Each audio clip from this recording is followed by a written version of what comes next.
Okay. Good afternoon. I know that we're a little bit late getting on the air, and I'm hoping that all of you guys are staying with us.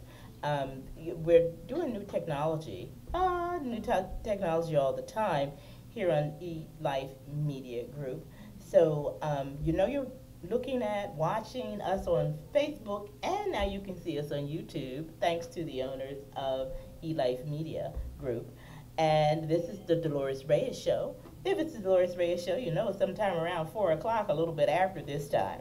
We are a news talk show, and we talk all about the events that impact the public square. We talk about politics, economics, education, etc., so that we can bring the world outside into the African American community. Because, as you all know, the mainstream media and the left have a wall around the African American community, and they only let certain voices in.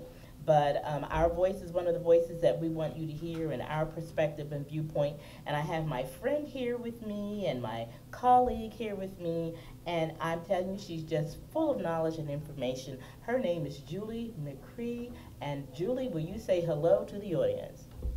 Hello, everyone. How are you today? I guess everyone is fine. I'm trying to see you, and the lighting is different. I mean, they're trying new things. So, I can see you now. Can you see me? I can see you. Okay, great. I can see you. Hi, how are you? Hi, Great. sweetheart. Okay, that's really good. Introduce yourself and say hello to the audience for us. Hello, everyone. I'm Julie McCree.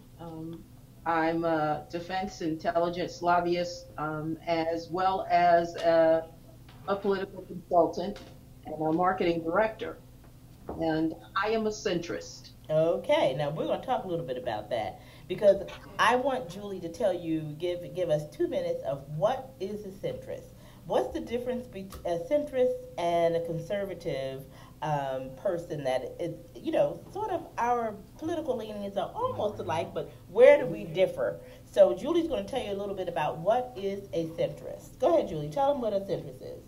Well, the true classification of a centrist rests in the appellation, a place where the middle is always right. Mm-hmm. Additionally, no one centrist is fundamentally the same. It's but a cohesion that exists among all center-driven political scientists. It's a symmetry of political thought and action, where you take competing ideas and give them equal and valid positions, and then direct them to a mutual place where the collective needs and differences come together in order to fulfill the core constituencies of our republic. Okay. That's what a centrist is. Well, I want to know, so what is you said the core beliefs and a point. You said something about a point where the two conflicting entities basically have a way of coming to some sort of an order. What were you saying in that middle part? Well, you have symmetry here. Okay. And there is a cohesion because Okay. there's a core commonality between the left Okay. and the right. What is that? What is the core commonality that the left and right has?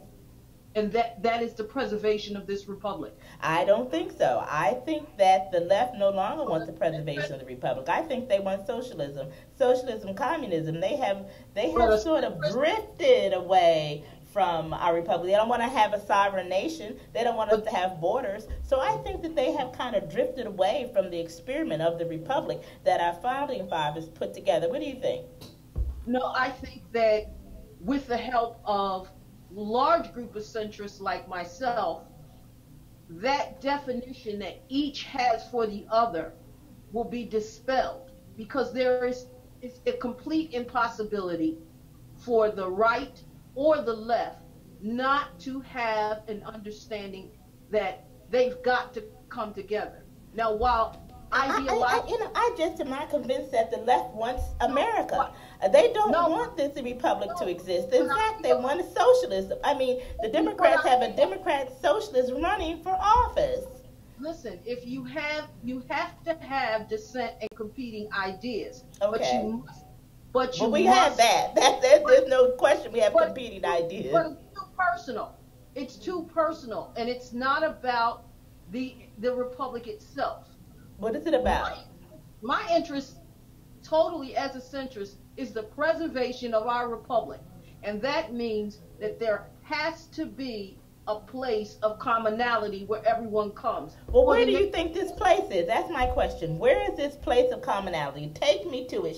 Tell me what it is. Give me a construct. Tell me how to get there mentally, socially, emotionally. What is it from your viewpoint that this commonality, besides preservation of the republic? Because me, as the total person on the other side, to the right, I don't believe that the left wants the preservation of our republic. Now, maybe there is another first thing construct. you have, the first thing you have to do is remember one core thing that I always remember whenever I leave this country and I meet up with another American. Oh, I okay. don't I don't see them as left or right. I see them as my brother or sister, as an American first. Okay. Now, I those of al- us who aren't as fortunate as you and I are to travel all over the world, what do we do? What do they do? the first thing that always happens when I see an American is I say hello and we speak to each other. I have met some of my very best friends across the world. I met one of my very best friends at a KFC in Istanbul 12 years ago. Now, she's from Huntsville, Alabama. As you know, my family was born in Mobile, Alabama. Absolutely. She was coming out of the KFC and I was going in the KFC and it was 115 degrees. Oh, my goodness. And we each saw each other and we said, hello, American. She said, hello. And I heard that Alabama accent.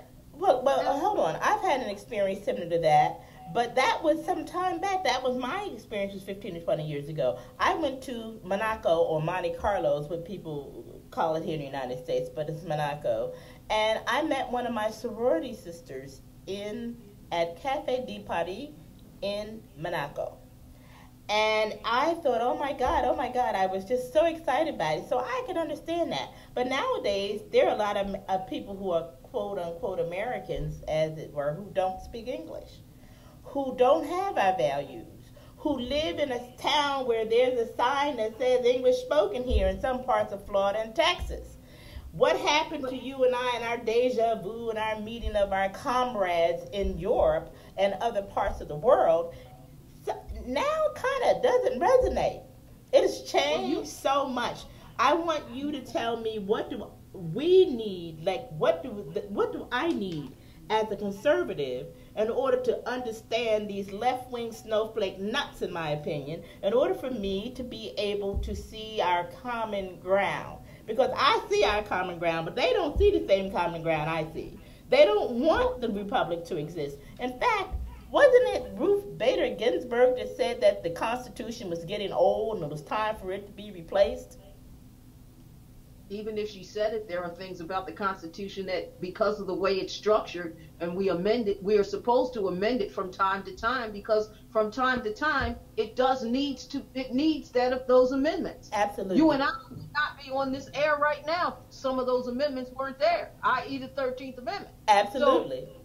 So the point is, we cannot take our definition of what an American is and paint that with a brush on everyone. Okay.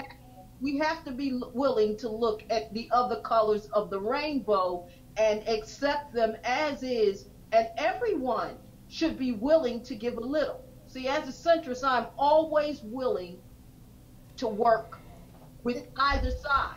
Well, see, I see it from your point of view, but I'm saying, how do we use that centrist construct in order to get the left and the right? Right now, we're so polarized. We're basically in a civil war.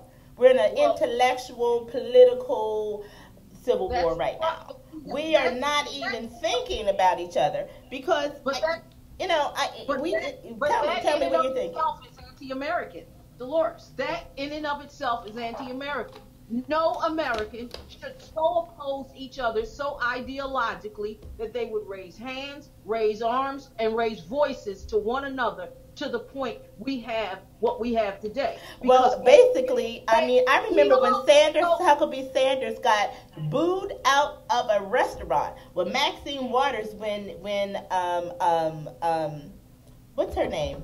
Ooh, in Philadelphia. Anyway, there's been people, Republicans have been booed out of, spit on, punched in the face. We can't even wear our mega hats. We can't put our mega stickers on the cars.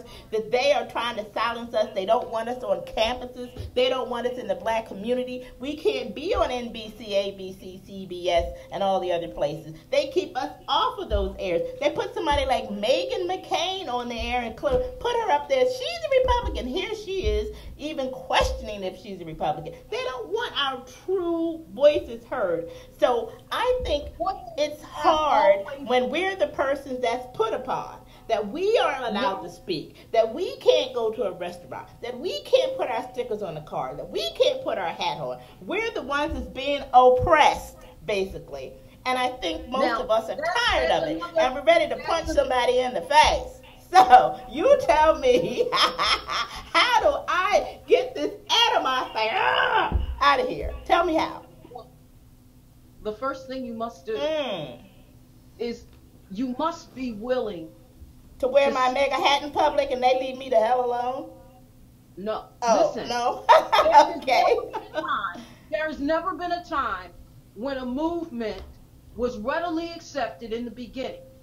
Every time you want to change, you're going to be diametrically opposed to some other group that's going to act in a manner in which is inappropriate. We understand that. We saw that in the civil rights movement. You and I both have parents who marched, who were beaten, who were hosed down. Right. So when you have opposition, when you have such vocal and visceral opposition, either side has it.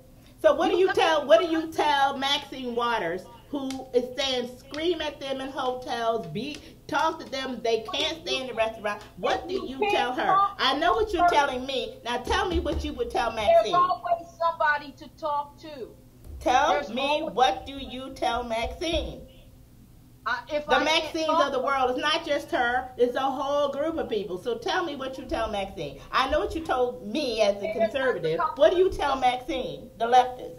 Dolores, calm down. Listen. They are not the entire party. And when there is someone who is so far off that you cannot come to a place of commonality, you find that person that can.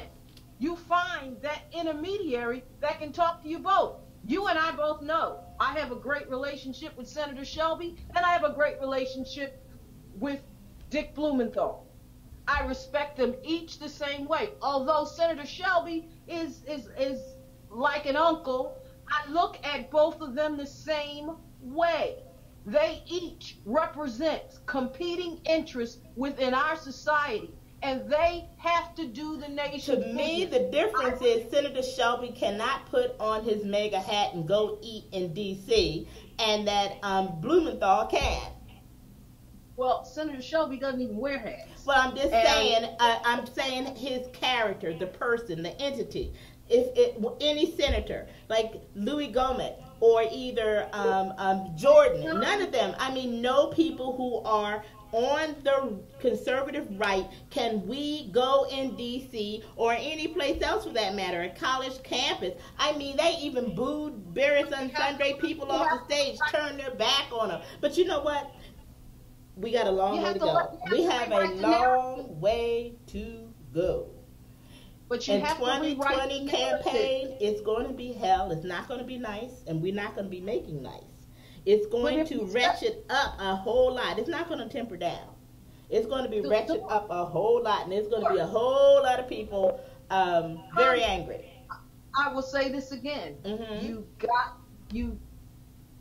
No matter how much adversity you face, no matter how much anger may come your way, if you are believing and are in the right, you continue to move forward. There are going to be people that are always going to hate on you. There are always going to be haters.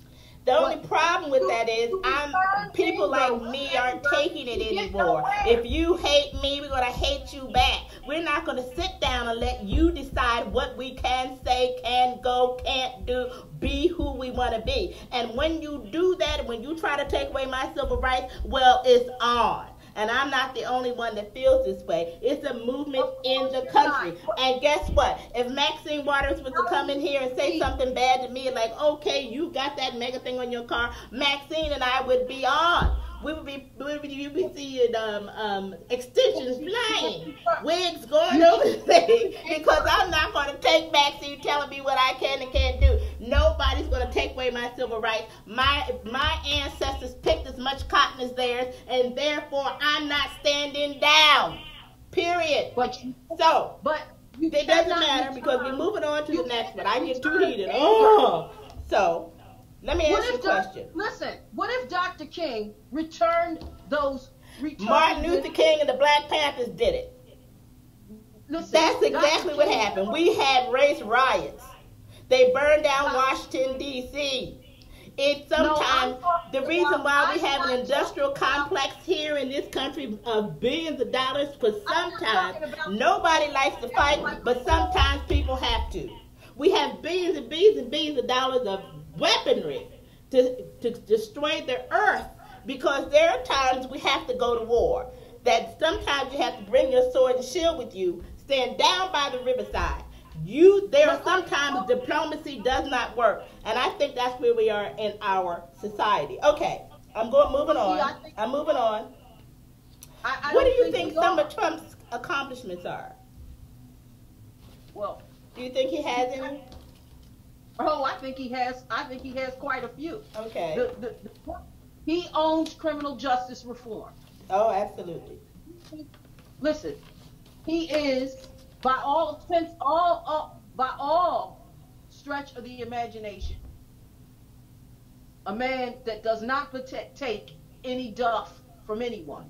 Right. But what he has done with the Criminal Justice Reform Act has been phenomenal, because he's saying, yes, there are people who break the laws, and there are people who really break the law we have to be tough on. Absolutely. But there is a disparity in the judicial system that has been systematically unfair to a group of people, and I'm going to correct it. I'm going to sign this legislation, and he did. Absolutely. He did not compromise. He even twisted the arms, just like Lyndon Baines Johnson did to get the Civil Rights Act. He twisted some arms of some people in the Senate and in the House that were not willing, and he made sure it happened. There was no compromise. That, in a sense that, yes, they had to compromise and conform the bill, but there was no compromise that bill, that legislation was going to happen. That is a very significant thing that I believe the black community needs to look at and understand. They need to know it. They don't know that Donald Trump has done this for them. It is called the First Step Act for prison reform. Actually, did you know the First Step Act for prison reform is actually an acronym? It stands for Formerly Incarcerated, Re-Enter Society Transformed, Safety Transitioning Every Person. And I understand why he did this, but a lot of African Americans, a lot of black people don't know what this is. When he did this, they don't know anything about it. So I'm glad that you brought this up. Go on. If the George Bush recidivism program had not been defunded by President Obama, you combine both that program with this program, you would see such an enormous, overwhelming press and good press. But the feeder program into what this is was totally defunded by the Obama administration. Don't ask me why. I still can't figure that out, but it happened. And this program, this law, is going to change the lives of so many people. And it's also going to affect those who would otherwise commit crimes will otherwise not commit crimes because Absolutely. they understand that there's a new road to walk on now. Absolutely. Now, let me just tell you this. One of the things of the First Step Act for prison reform is called, he has in this piece of legislation and that's been signed in the law, is removing the box. So I said, what is that? When I read it a little further, it means on all applications, there's a box. And that box says, check this box. And that box says, if you've ever been convicted of a crime, check the box. Well, the president's legislation says he wants that box removed. You should no longer be told, yes, you can have a job or no, you can't, just because you've been incarcerated. You have done your time. You are out on bail or you're out on parole. You deserve to be able to work. And he wants the box removed. So that is one of the primary, to me, one of the primary good things of the First Step Act for prison reform. Do you have anything else to say that you want to say about it? I say the box was another cell. Absolutely. That people had to be in. And I look and see, I have a friend who went to prison, did their time, has lived an exemplary life for the last 20 years. And a political candidate that claims to be about prison reform campaign wouldn't hire that experienced man because he had a criminal record and he was a convicted felon. One of the pencil neck little bugs, as I call them, said to him, my boss and everyone, we looked at your record, you got that, you're a felon, we can't have you around here.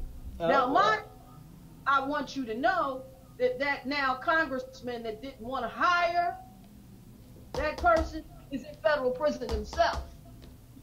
So I find so much hypocrisy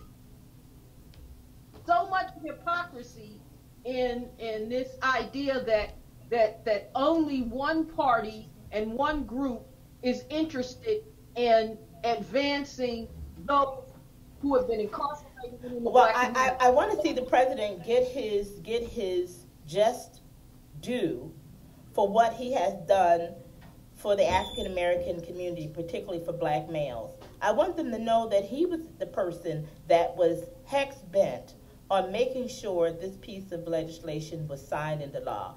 So now we are, it is the first step.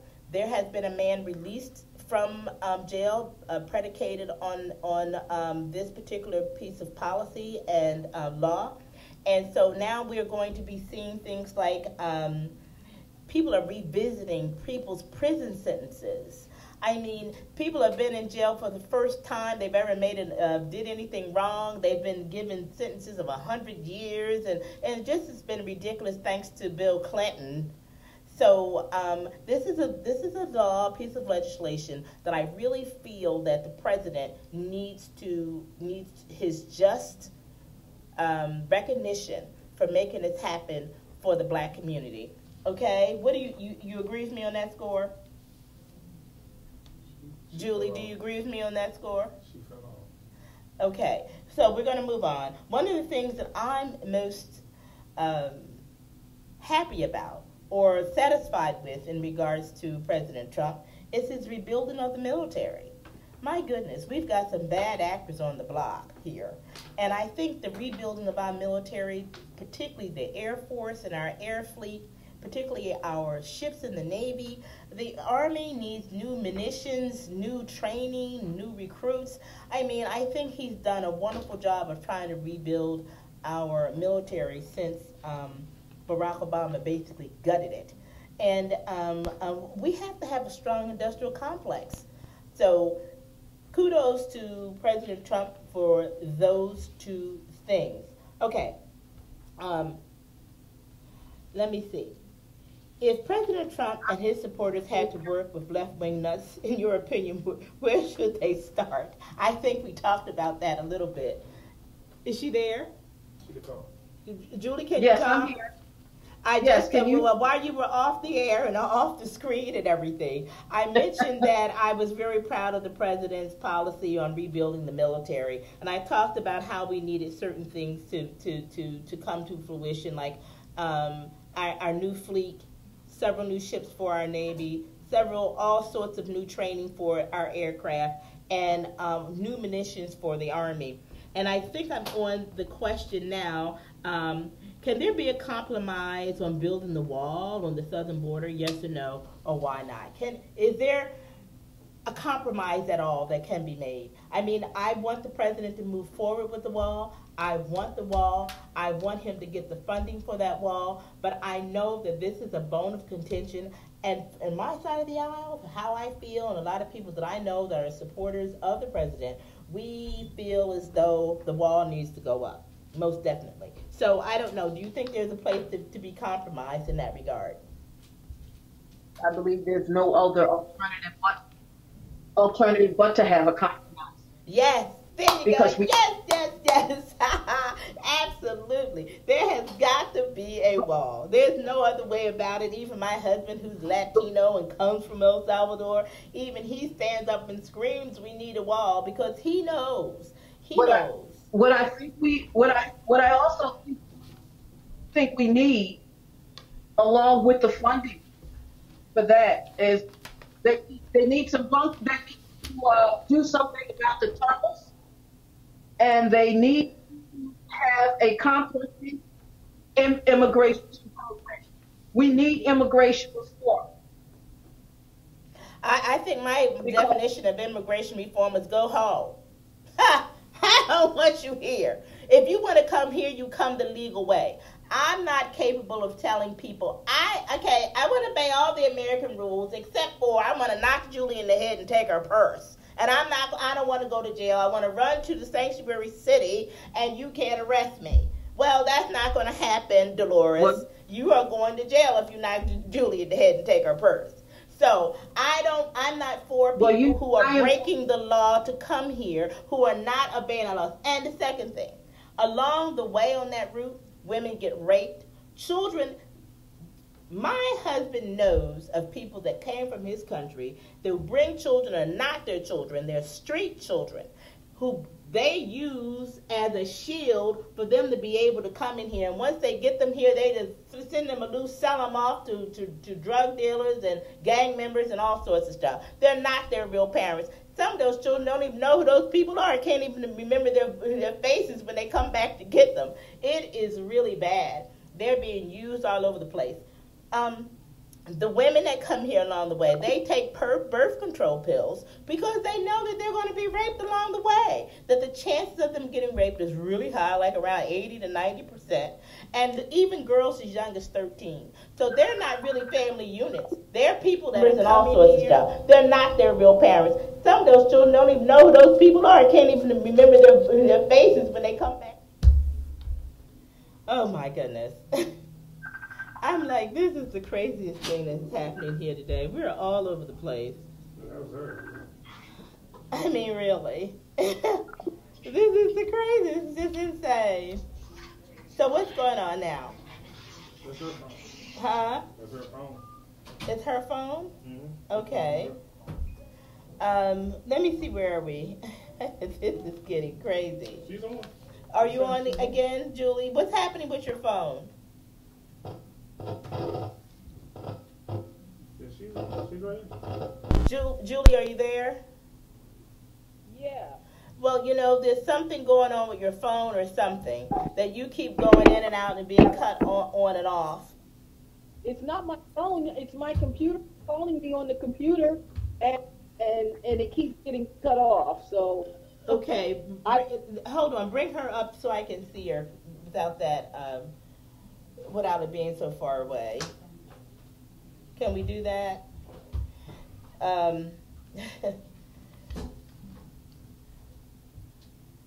Just hold on a second, Julie, so we can get you on.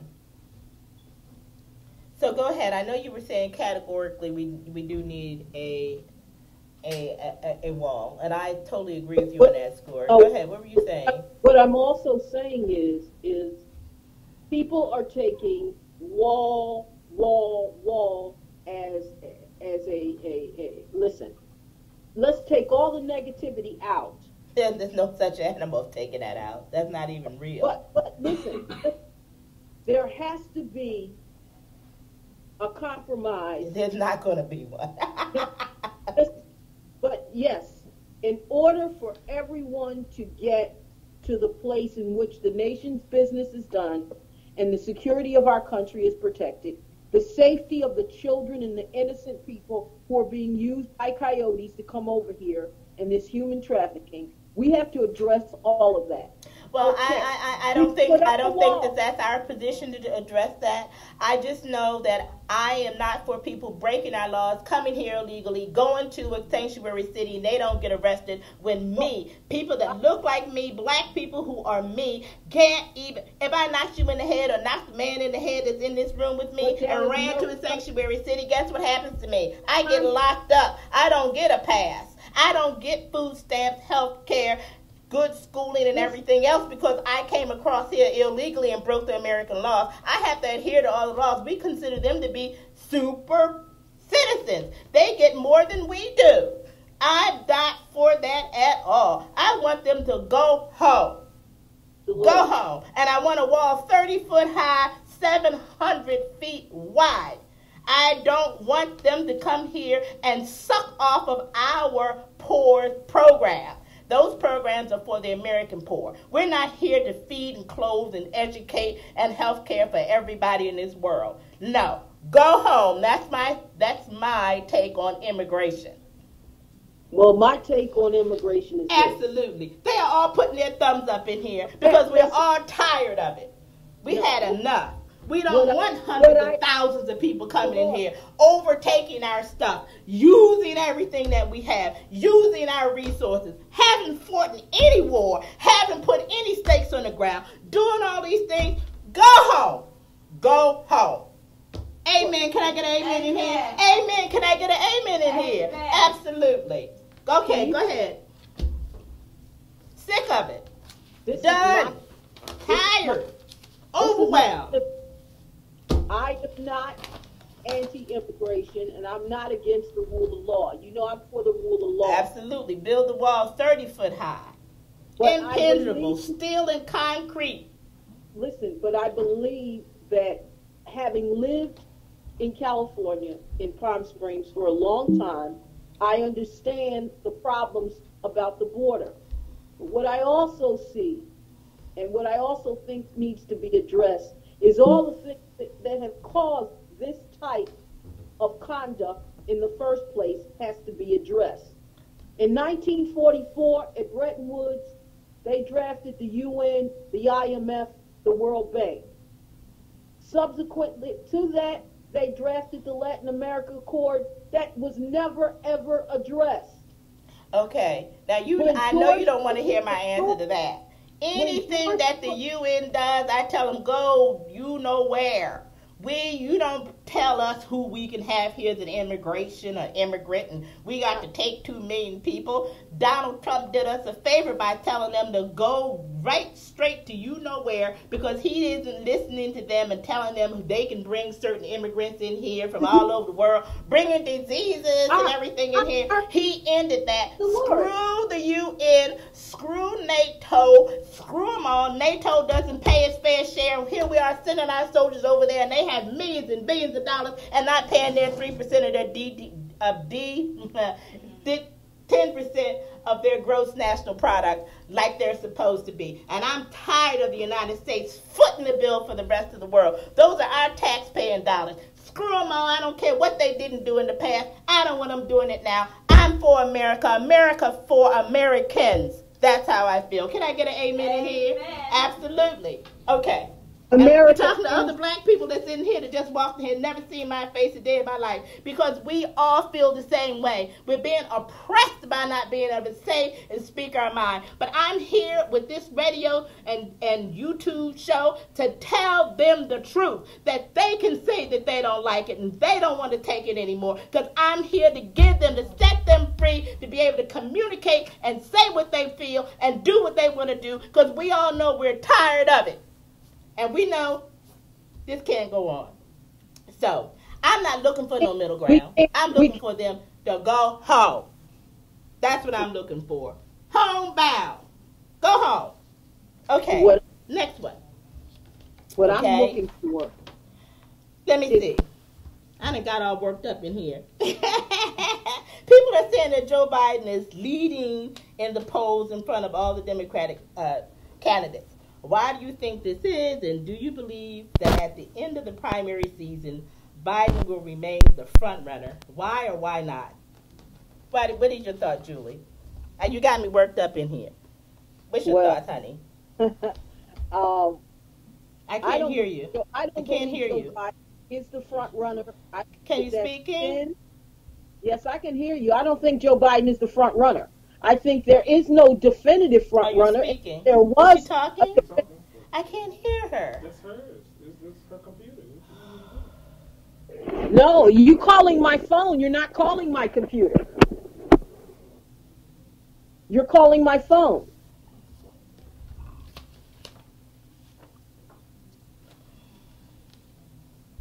What I'm saying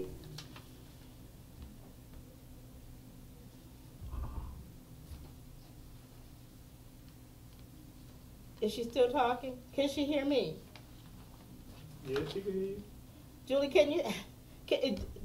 Julie, if you can hear me, put your hand up. Because we can't hear you at all, and now I can't even see you. She could hear me. Or she could hear you. She put her hand up? Did she put her hand up? It's your system that keeps kicking me off. It's not mine. Can she hear us at all?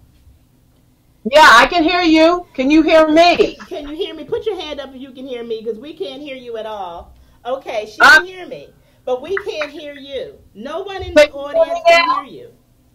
Can you hear me now? He says it's your computer. Check your computer again. Can you hear me now? Can't hear you.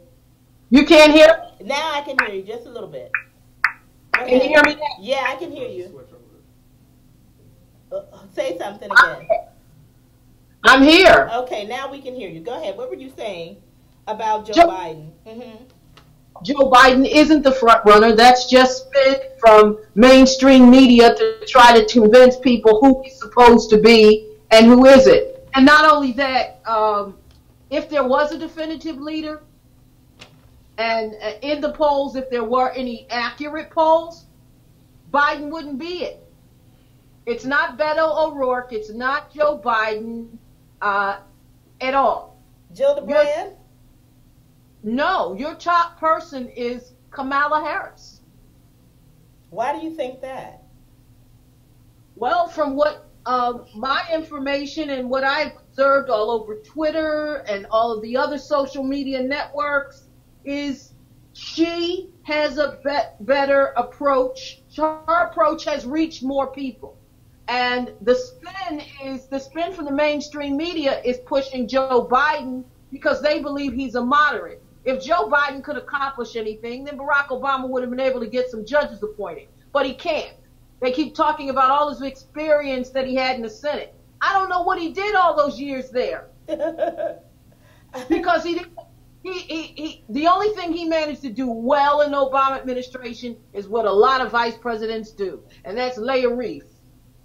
Oh, God. Well, so you think he's more centrist, and you don't think Kamala Harris is you think she's more to the left? And if she is, tell me. I'm not convinced about her. No, I wouldn't vote for her anyway. It doesn't matter. I don't care what ticket she's on. She could be on the ticket to, I don't know, to whatever, Timbuktu. I still wouldn't vote for her. She's the last person I'd be voting for. Her and Corey would be the last two people I'd vote for. As I said before. So tell me about her. Why do you think what in your view, would you vote for her? Do you see her as being a viable presidential candidate? Oh, I think that on both sides of the aisle, you've got a few people that are on paper viable candidates. I don't know. I like her. But then I don't want to be biased because I know her personally, and although that's not going to influence who I vote for. Okay. Because right now I don't have a definitive candidate. She's in the top. The president's in office right now. I don't have a definitive candidate. Okay. Because right now, I'm still trying to get the business of the nation done right now. And if we don't get it done right now, then it's everybody who's trying to run fault, as well as people on the other side who are just going to allow it to run amok. In my opinion, I would rather address the problems that's going on right now and work with the administration that we have, because we're going to have to. We have to. So I'm only interested in what we're doing today. Okay. Because we can't get to tomorrow if we don't fix today. Okay. Well, And everybody running has an idea of what they're going to do when they get there. But we are dealing with the here and now. Yes. And the here Yes. now is requiring, listen, you don't have to like the president, but you have to respect the institution of the presidency. The presidency has to withstand and last all of this negativity that's going on. It must stand. So you may not like the person, but you better like the institution. You respect the institution that happens to be inhabited today by this man, and you find a place and a way to work with him.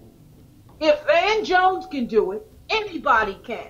Well, And anybody that I have to tip my hat to Van Jones, because when he was at CPAC, his assistant came up to me and I said, "You're with who?" She said, "Van Jones." And I had to think for a moment. I said, "Oh, him on the CNN."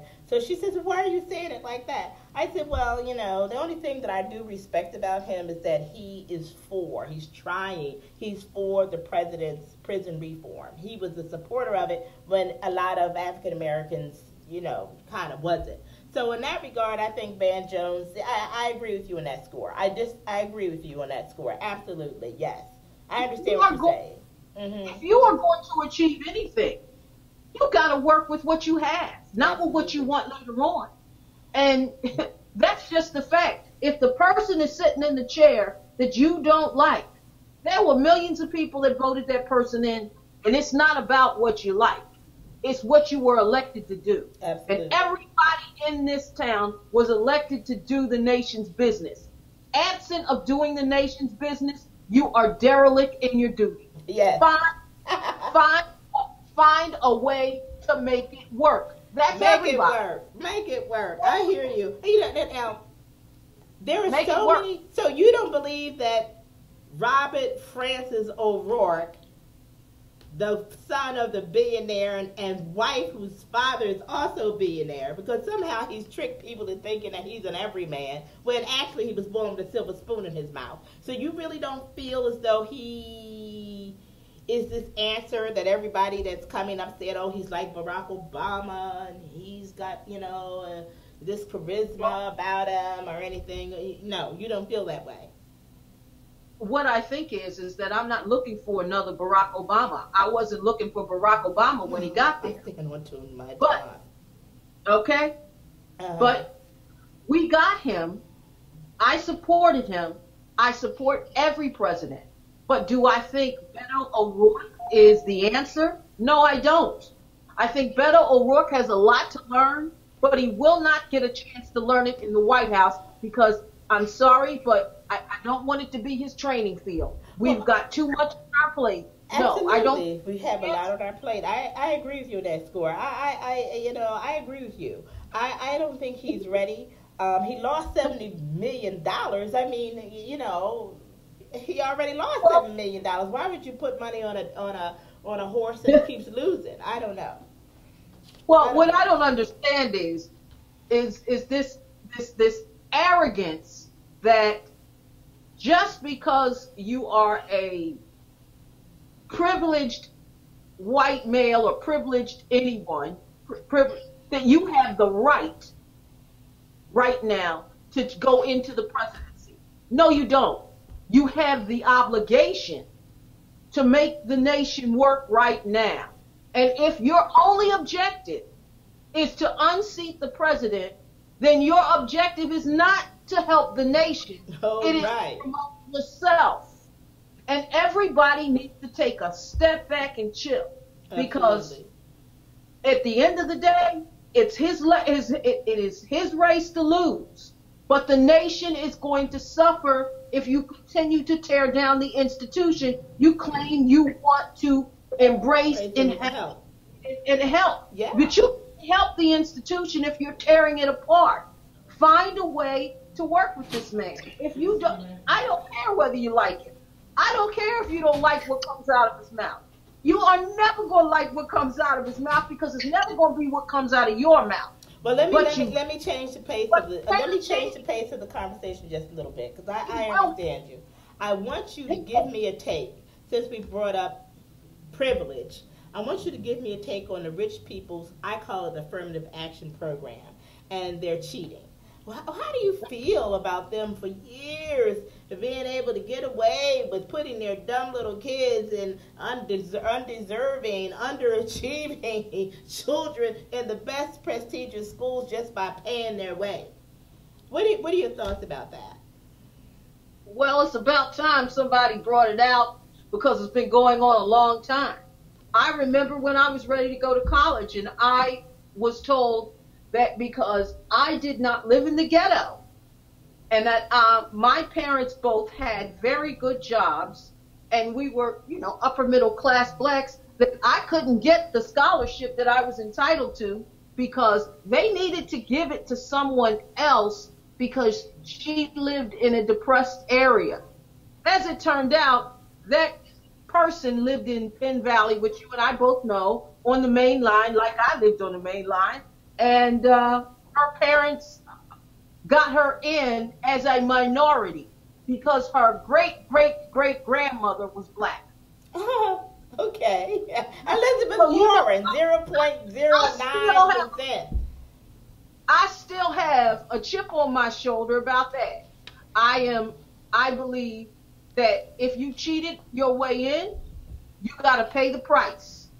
And they all cheat their way in. I was astounded at how many celebrities managed to get into Harvard, get into Yale, Dartmouth, and I'm wondering, how did they get in there? They can't act well, so I know they're not that bright because they think they can act. Well, we know how they did it. Now we know how they did it and had the audacity to be able to write it off on their taxes. Now somebody's got to go to jail. Somebody has got to go to jail. I'm laughing because the folks that are not talking to Lori Loughlin and Felicity Huffman and some of the other people, they're not talking to them because they did wrong. They're talking to them because they got caught and busted up the program. That's what it is. Because a lot of these people aren't that bright, and their kids are probably not that bright. Absolutely. And they're going to buy their way in. At some point, you can't sit and say, this guy uses his money and his influence to change everything, and we want to get rid of Citizens United, and then you turn around and you're a cheat to get your dumbass kid into college. Well, let me tell you this. We're going to wrap up in a few minutes, but I want you to give me 1 or 2 minute words of inspiration since I got, I got so emotional because the immigration issue is an emotional issue for me. So, subsequently, do you have 2 minutes or a minute or so to talk to us and give us something inspirational before we go off the air? Well, I want everyone to remember that, one, I'm a person of faith. Yes. My political beliefs are also driven by my faith. With that faith, of all faiths, everyone must remember that this is our country that we share together, that we want to prosper together. And we cannot advance as a nation if we are divided and broken from within. We cannot. This is how empires are destroyed. We must remember that an opposing opinion is simply that. An idea is simply that. That together, if you want to be able to drink from the well, everybody must make sure they do not throw dirt in it. That means stop. Right. Yes, I loved it. Okay, that is great. I love that last sentence. That was just great. So we're going to come to the end of the show, and I'm going to read my monologue so you guys can get an idea of what I'm thinking. This is truly a new age in the lexicon of our nation, when rich people have a criminal affirmative action program that they can deduct their taxes from, where people that have never done a darn thing for our nation and can be elected to Congress like Omar and DSB can get elected. Okay, where the word socialism is thrown around like it's a good thing, where a person can get arrested for calling a man because he identifies as a woman, rapes women, and the victim goes to jail. I am frightened for America's future. Will this experiment put together by the founding fathers remain intact for the next generations? I believe with God that all things are possible. As long as we have faith and believe, I believe we will end up on the side of the will of God.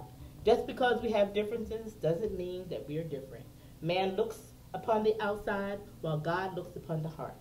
This is the Dolores Reyes Show. We come on Sundays, we hope, at 4 p.m. And please come back next week. We're on E-Life Media Group. We are on Facebook. We are on YouTube. Call us. Make sure you come back next week. And thank you so much.